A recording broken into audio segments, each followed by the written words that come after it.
Hello, my name's Dan, and I'm joined today with Richard, our resident Halo expert. He has a PhD in the Cole Protocol.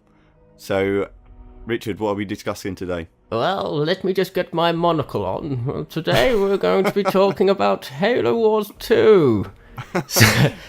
Brilliant. At E3 it was announced that the beta was available at the point in time, so we downloaded it immediately and we started playing it. So basically I just have a quick, brief rundown as to what we know at the moment about the storyline before we go into the beta.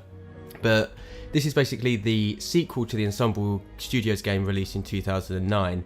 It's set 28 years after the events of Halo Wars 1, during the events of Halo 4, more or less. So the Spirit of Fire has been drifting with its crew in cryosleep for 28 years. They don't know whether the humans have won the war, whether the war's even finished. They don't have a clue what's going on when they come out of cryosleep. All they know is that they wake up and find themselves next to the Ark, which is the huge installation you play on during Halo 3. Right. So on the Ark, the UNSC meet the Banished and their leader Atriox. The Banished broke away from the Covenant during the Human Covenant War and were actually fighting the Covenant at the same time the humans were during the events of Halo 1, 2 and 3. So now that the Covenant have been destroyed, Atriox and the Banished are scavenging resources from the remnants of the Covenant all over the galaxy to try and gain power and influence. Ultimately, this leads them to the Ark, the final location of the Human Covenant War and where the Covenant disbanded, and probably like the ultimate scavenging opportunity for them. So that's where the game is set. That's all we kind of know at the moment. So that's enough backstory though. Let's get on to the multiplayer demo. Right. My first point though, before we talk about any sort of gameplay mechanics and anything that's new or changed or anything, what the hell is going on with Captain Cutter? He seems to have decreased in age somewhat due to this cryo sleep. Have we got any sort of theories as to why he suddenly got so young?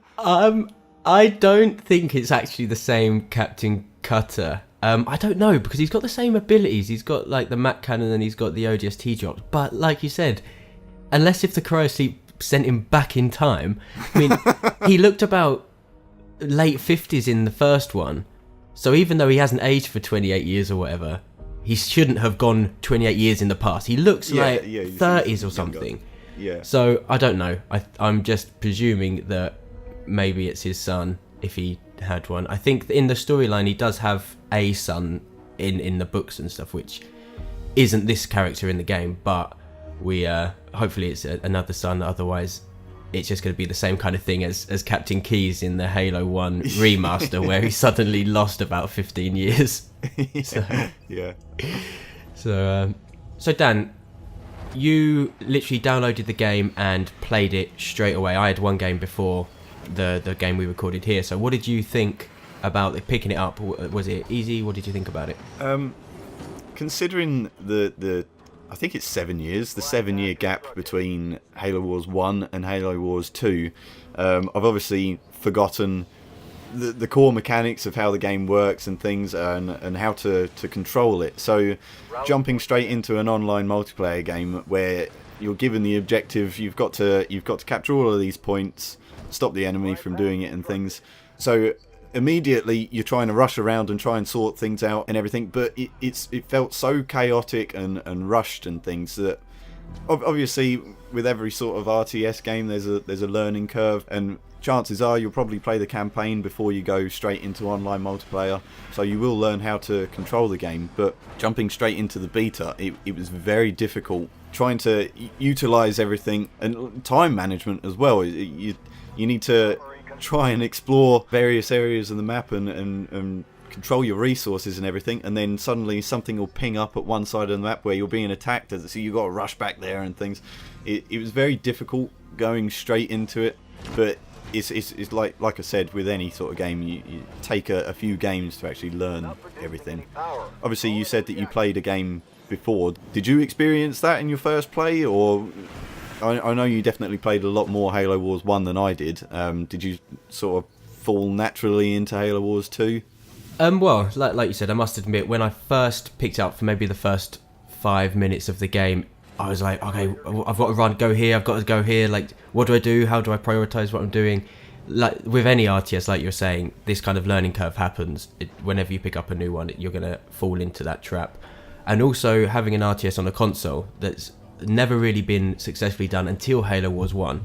I agree, yeah. Yeah, it is very difficult to get it working on a console, so I think it does work very well. But like you said, having a ping on one side of the map and having to, like you're having a little fight up in the top corner, for example, and then you've got to rush down to your base to build more units, it can get overwhelming if you're not used to it.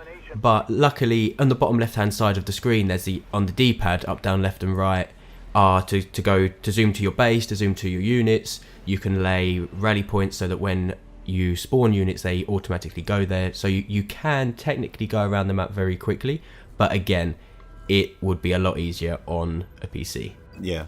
See, I saw that the D-pad icons, but I didn't actually know what they were for during the recording. So I'm just scrolling around the map, just moving the cursor to the edge and just dragging it around and going quite slow. So obviously that for me, just knowing that is a huge improvement to my thoughts on the game, because I initially thought that it'd just be so much better on PC because the maneuverability of just jumping to like a point on the map. But as you say, now that they've got the D-pad is tied to certain things, you'll be able to fluidly move around the map. So, say if your home base is being attacked, you quick one button, you've jumped back there. Somebody else is being attacked, you quick jump straight over there. So, it's definitely a lot easier now knowing that. But yeah, I wasn't a fan of the whole moving around the map thing with my first play. Yeah, I mean, even though you've got those up, down, left to right to zoom across the map, it is still a lot easier on the PC where you can click your mouse on the mini-map and it goes straight there, for example. Yeah. It is a bit more restricting, but it does help you out in a lot of ways. Which, actually, this was a point that we were going to say a bit later, but maybe it's quite useful to say it now, is that Halo Wars 2 is part of the Play Anywhere scheme, which means that if you buy it on Xbox, you get a copy for free for Windows 10 and vice versa. So that means that you can play it on PC. So maybe it is easier to use on the PC. So I'm not sure whether a lot of people will prefer to play it on the PC than the Xbox if you've got a powerful enough PC to play it. But yeah, we'll have to wait and see. It's quite interesting with the Play Anywhere, how many games are actually using that, and whether that will allow cross-platform play and whether they'll allow console players to play against PC players, because with RTS, PC is always, like keyboard and mouse, is always going to be more responsive and easier to use. So that's something we're going to have to see what happens. I mean, it's fantastic that they're starting to they're bringing this Play Anywhere scheme out. I think it's brilliant. But as you say, whether if you're an Xbox player and you go to jump into a multiplayer match and then your opponent is a PC player, you're going to feel quite gutted about that, because as you said, it's so much easier to control an RTS with a keyboard and mouse. So that Play Anywhere thing, I think that heavily depends on the game, whether they're going to do the cross-platform multiplayer matches and things. It might just purely be you buy it on the Xbox, you've got it available on the PC, and as they were saying at E3, it just saves all your progress in the campaign, achievements are linked, etc. It's just those sorts of things. So if you wanted to play against PC players, or you wanted to play against Xbox players, maybe that's how they're going to separate it. Yeah, I think you're right. You're probably right there with separating the PC and the console players. It'll be the fairest way of doing it.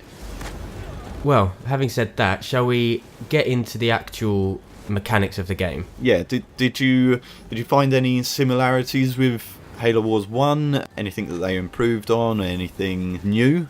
Well, actually, yeah, there's a lot of similarities between the two. I mean, obviously, we should say that the original was made by Ensemble Studios, which have been disbanded, and now Halo Wars 2 is created by Creative Assembly, which make the Total War games. Ah, okay, right. They're really good at making RTS games, and they've had a lot of experience with it.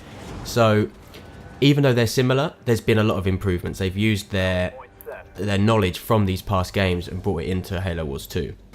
So, I mean, for example, some of the changes are, in Halo Wars 1, you had your resources which you got from supply pads, and you also had to build reactors, which were the lightning bolt icon. Basically, you had your resources, which were like your money, and then you had your reactor. So you build one reactor, which gives you one lightning bolt. You could upgrade that reactor to give you 2 lightning bolts, and then you could build another reactor to get 3, for example, all the way up to 5. And to level up your base, to level up certain units, you had to either have 1, 2, 3, 4, or 5 lightning bolts from the reactors.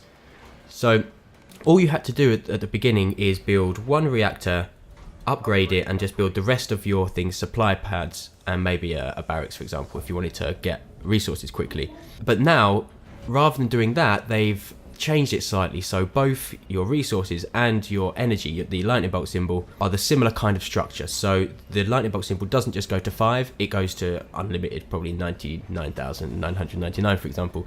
So rather than building one reactor at the beginning and the rest supply pads, you have to kind of balance it so that your resources and the energy are going up at the same time. I see. So you have to be quite systematic with the structures that you're placing around your bases. You can't just have, like you say, just all of them just giving you your power over the other one like you used to. You now have to split them down the middle 50-50, or perhaps if you know that certain things that you're going to want in the future, they require more of one and less of the other, then you can play to that sort of style. So it's not just, like you said, just build to have that maximum of 5 and then just do whatever you wanted with the rest of it. Exactly, yeah. They've basically gone from one resource to 2 separate resources, and you need to use both to build certain units. So that's quite cool. That's an improvement in my eyes. Also, one of the things they had in Halo Wars 1 is you upgraded your base. And so, for example, you started the game, you built a barracks, and you built some marines. You couldn't upgrade those marines to grenade marines, for example, until you upgraded your base to level 1, and then you could upgrade your marines to grenade marines, and then when you upgraded your base to level 2, you could upgrade them to rocket marines, for example. So now, they have that mechanic in the game, but, so rather than just upgrading your base and upgrading your units, you upgrade your base, then from the base you can upgrade your barracks, and then from the barracks you can upgrade your units. So it's gone from having 2 upgrade systems to 3. So it seems to be that you're going to need a lot more resources to level up your base and all your troops and things. So have they given you extra spaces to put these resource farming things? Is it easier to do it? Do the numbers go up quicker or anything? Is that something that you noticed? Were you ever sort of struggling for resources as you were leveling everything up? There's not any more spaces on each base. You start off, your main base has 5, and then you can upgrade them.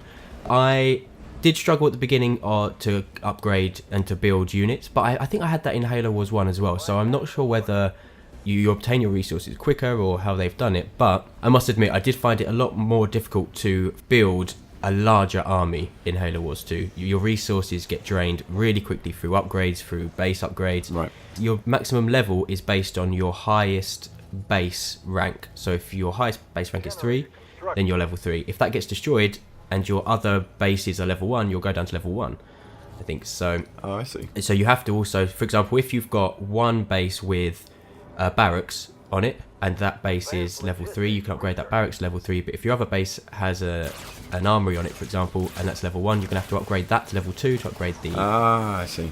Yeah, so you have to kind of space out and think about where everything is, and there's a lot more strategy to it than the original one, I think. Yeah. Which is cool. While it's fresh in my memory that you mentioned about upgrading your Marines to grenade or rocket launcher Marines, I always remembered the extra ability that you had with certain troops was to push the Y button, and those grenade the Marines who you've upgraded to grenade Marines would throw that grenade, so you could pick the target that they would do that heavy damage to and things. And I was very happy to see that they'd carried that over into Halo Wars 2 as well, because those sorts of things, you sort of bring your armies together and they start like duking it out. Those sorts of things, it's again another strategy point of the game, when to use it, who to use it on, and everything. And it's another like turning of the tides ability, that.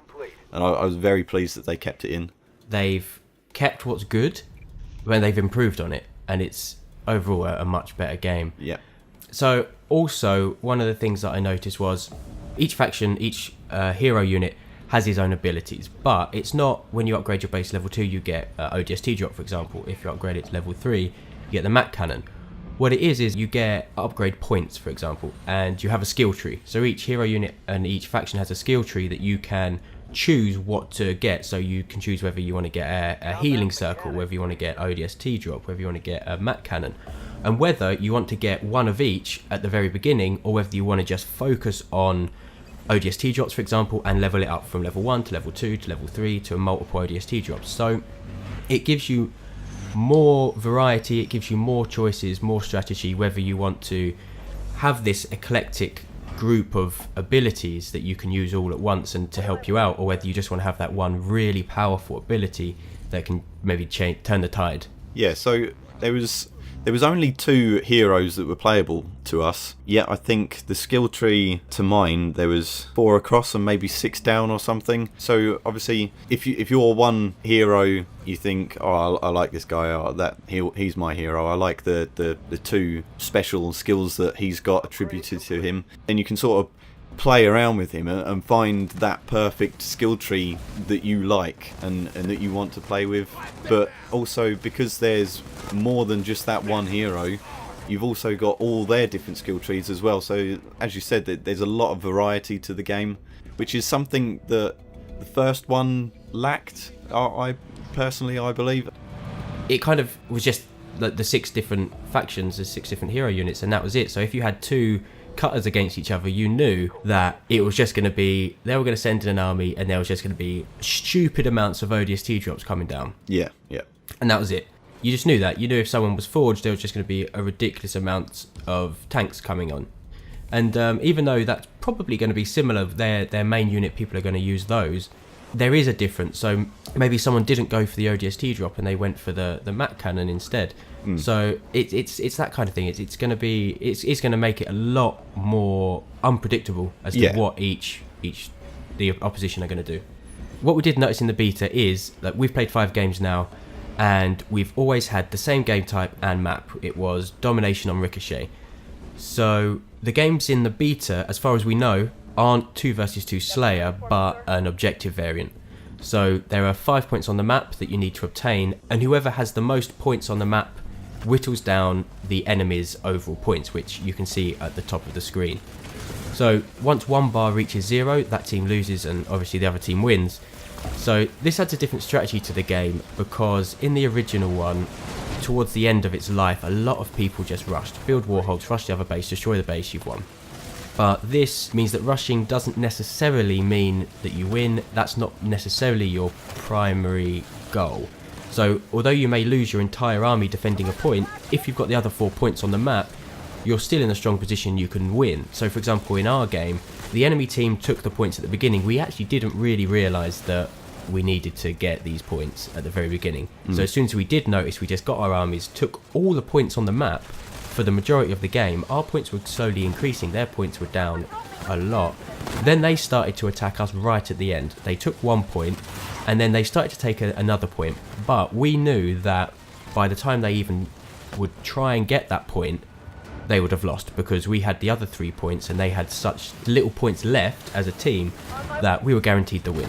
Yeah, like you said, at the beginning we were sort of concentrating on base building and various things like that, and then a few moments later it popped up on the screen an announcement saying that the enemy team had taken a certain point, and we're thinking, what the hell does that mean? And then we actually looked at the map and studied it and thought, oh right, so we've got to capture these. It's not 2 versus 2 Slayer.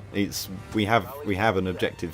So we started to get our troops together and sent them around, and we actually, as the game type suggests, we dominated the map, which was their downfall as they then sent out these troops, captured a couple of points, started getting some points, and then just stayed in their base and built up an army. And as you can see in the video, it was too late for them. They'd already lost the game, and they sent their mass army to one location rather than splitting it up and trying to take all of the points in unison, which obviously secured us the win. But already after one playthrough, there's already strategies going through my head. Oh, what if we try this? Oh, we could try that next time, and all these different things, which is what I love about real-time strategy games.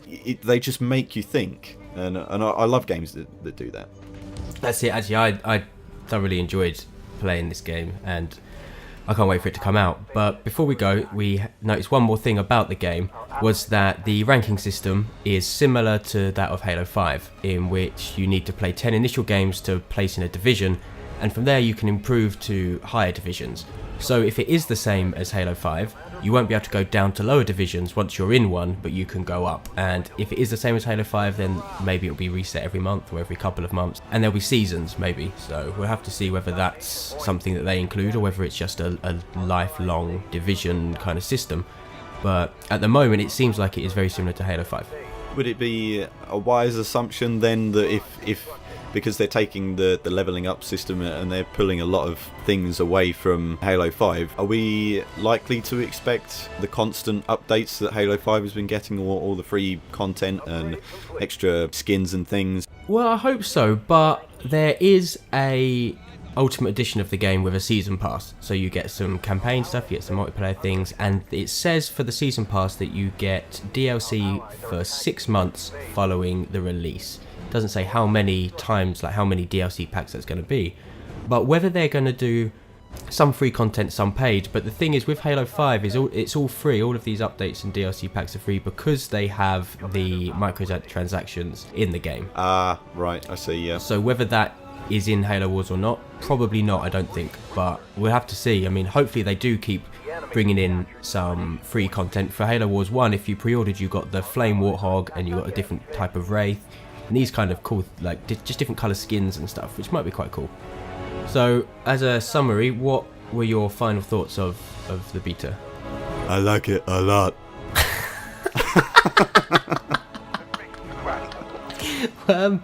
Well, I don't think I can beat that. I'm just going to agree with it and go and do some more studying of Halo. Get back to your books. Yeah. Oh, don't. I've got so many books to get through. So be prepared for some Halo story videos coming soon. But until then, I hope you enjoyed this video and see you next time. Bye-bye. Bye.